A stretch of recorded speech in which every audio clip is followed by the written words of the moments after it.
Hadirkan pengawasan Allah. Walaupun seluruh penghuni rumah tidak ada yang melihatmu, walaupun pintu rumahmu engkau kunci, walaupun semua anggota keluarga tidur, maka ingat, innallaha kana 'alaikum raqiba.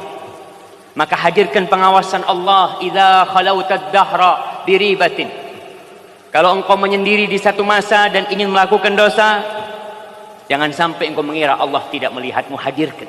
Dan tatkala tidak mampu, keluar, cari teman, cari tempat, cari orang-orang yang bisa membantu engkau jauh dari dosa. Berangkat ke rumah Allah. Karena kesendirian itu seharusnya membuat kita semakin takut sama Allah, tapi ada kesendirian yang membuat kita semakin berani berbuat dosa. Na'udzubillah min dzalik. Maka berusahalah untuk menghadirkan pengawasan Allah, dan ketahuilah bahwa kenikmatan beribadah lebih nikmat, lebih lezat daripada kemaksiatan yang kita lakukan.